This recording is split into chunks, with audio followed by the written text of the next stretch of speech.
$84 trillion is estimated to be the greatest wealth transfer in history. You know, our dear boomers, our dear silent generation, parents, grandparents are passing, will continue passing in the coming 10 years.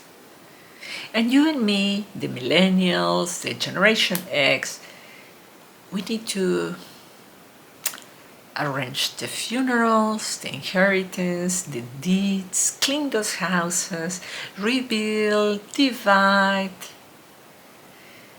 It has many implications. Many implications.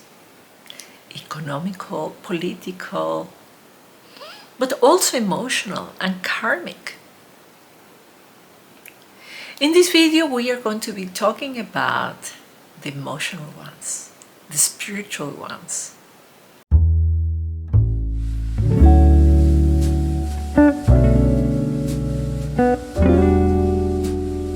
I am one of you. I am Mexican and I live in the Netherlands for a long while.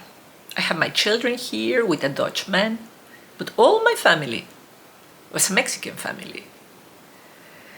And yeah, my parents passed, and now my sister and I have to deal with the idea of selling that house. That house is not, of course, for the government, of course, for the bank is a real estate investment. But for us, is the house where we grew up. I can tell you that when my parents passed and I had the idea of I have to sell the house, I didn't want to. I felt that I didn't deserve it. I felt that it was all the work that they did. Who am I to sell that? So all this process of we burying our parents, grandparents, dealing with all the properties, with all the money, cleaning the houses, which is a big deal, is actually an invitation, even an initiation into a new narrative, a new life. A new life inviting you to be a grown-up, inviting me to be a grown-up. I am 55 right now. I have had children already. I can tell you that this situation is challenging me emotionally and spiritually. It's expanding me in ways I never imagined. So I decided to do this video for you today if you're going through something like that.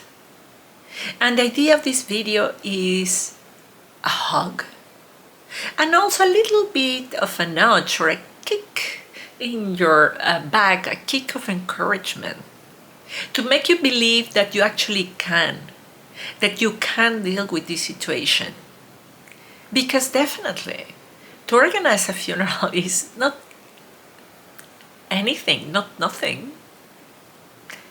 To clean a house is not nothing. And to go through all those that paperwork as well. All this is challenging.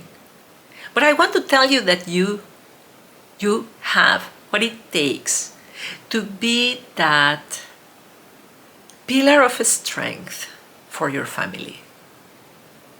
You can be the person who is there holding the family, holding yourself, honoring your ancestors. Because of course, as moment that pass, also they go to, to the place where the grandparents are, and when the great grandparents, with all the ancestors are. Whatever your belief is. As I told you, I'm Mexican, so I was brought in an Aztec way, so I believe that they are in the Mictlan. But it doesn't matter. It's the name that you want to call it, and also maybe you don't believe that the souls go anywhere. No, you're here in this channel, so you do have a spiritual practice. So the saying goodbye Saying goodbye, it is hard if we think that there is separation. But it's relatively easier if you think that they never leave you. If you see that they will stay with you but in different ways. Grieving is a process that nobody really knows how to do. There are many ways in which people could invite you to do this and that, but what I offer you is that grieving is a different way of loving them. As you clean the house, as you organize the funeral, you can imagine that they are with you. You can imagine that you have conversations with them. And you tell them what you are going to do, what you are going to donate, what you are going to sell, what you are going to keep. Are you wearing the earrings of your mother?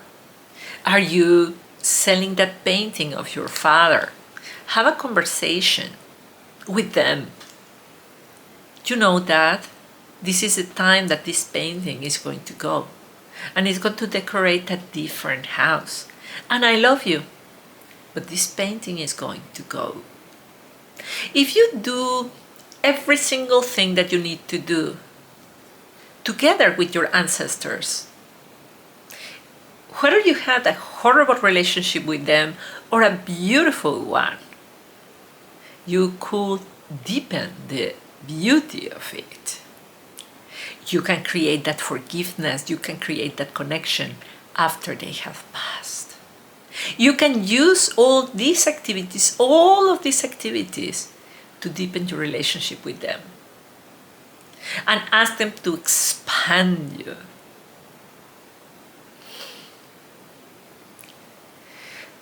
There is a story when my great-grandma passed and my grandma was really sad. She was crying for her all the time, "Mom, why did you leave me? Mom, why did you leave me?" And the story is that the great-grandma came and told her, "Don't cry, I'm fine. Don't cry, let me go." And my grandma just stopped crying and believed that she was fine. That she, her mother. So this process of cleaning, this process of being there for the practical things could help you just by imagining that you can talk to them. It is very beautiful because you will start seeing synchronicities. You see, my husband and I feel that a specific kind of bird is coming to visit us as if it was his father. And I have noticed that it happens. This is what is called synchronicity according to Carl Jung. When I need a word of encouragement, when I am doubting, that bird shows up 100% of the time. And I know that is his dad. And I feel that is his dad. The feeling and the knowing, the heart and the mind are in alignment. And when he visits me, then I know what to do. It is clear what to do. Because you see, in this time of transition, you are going to doubt constantly. Are you going to sell that painting? Are you going to sell that house? Are you going to keep that coat? Are you going to keep the shoes? It is loads of little details of decision making. Do you keep? Do you let go? Do you keep? Do you let go? To be in alignment with your heart and your mind will be helped by having a constant relationship with them. A constant relationship with them. And a constant mindfulness of who you want to become. Who do you want to become? If you can see already, because you will see the journals, just recently cleaning the house, we found the journal of the father of my father. I cannot imagine that. I was so, wow, mesmerized by seeing his handwriting. I never saw anything from my grandfather. I never met him. So to connect with him with his handwriting was so exciting. As you go through this process, you can see who they were. And the question that is just constant is who I am becoming and who I'm wanting to become. So you can use all this process, how they left their testament, how they left their cupboards, how they left the house, how they left everything, as an inspiration of who you are wanting to become. An example of that, my granddad, he left his journal so I could read it. So I leave my journal so that my how do you say that? Not just my children, my descendants. That my descendants can also read it. Do I want that? Or, shall I burn those things? You can decide it. You can see how they were doing, and you can choose which story, which behavior, which narrative you want to live now. It is a great emotional and karmic opportunity. Who do you want to be? One clear example with my mom is that she used to keep stuff. She kept, you cannot imagine, we found bags and bags and bags and bags of objects, clothes, new, brand new things. All these brand new things she never wore. Never. She passed and she never wore this stuff. Now, for me, that's a very clear invitation to live my life now. Now. Tomorrow, I'll die. But, what was the use of having all these new things? And yesterday, the day before yesterday, I taught my son how to sew. Because, tomorrow, the day after, I'll die, and he never learned from me how to sew. This was another story of my mom. She was so nice to me, so very nice, that she never taught me how to cook because she wanted to give me her delicious food. So yeah, she was just too nice. Now I do cook for my kids, but I teach them how to cut, how to combine ingredients, how to, I give them my culture. So this is my invitation for you. Not just see this beauty of having an inheritance of money, but see this as a great invitation of transition into really the reality, the bridge that will change your family. Take all that legacy of karmic and emotional stories of your family and transform it in something that you're proud of.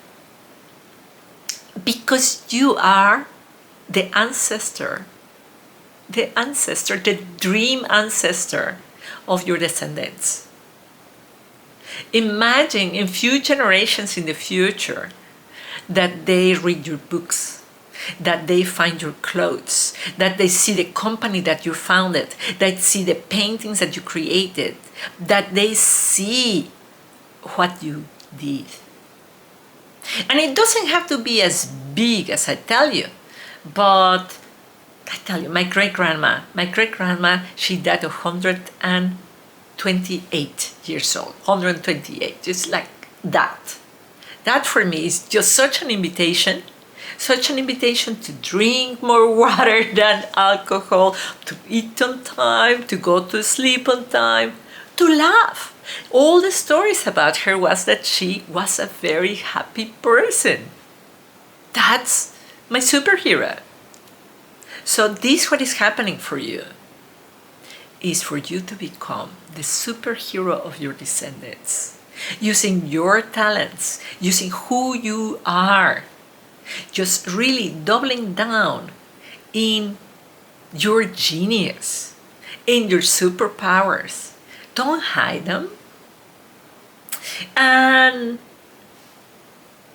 by the same token, learn to heal whatever hasn't healed. Have you not yet forgiven somebody? Are you still enraged towards somebody? Are you still not able to receive money? Are you having problems with abundance? Are you having problems with boundaries? Start working on that. Because you are creating ripple effects. You are creating ripple effects into the future. All what you do, 100% all what you do, reverberates in eternity. So let it be beautiful. Let it be life-changing. Let it be loving. Reverberate into the future. Honesty, compassion. How you want to reverberate into the future. Choose it today. Sending much love to you, to your family, for the past and for the future. I would love if you like this video, if you see the next one, if you subscribe, if you share it with others. Wishing you all the best. You are in my prayers. You and your family are in my prayers. God bless.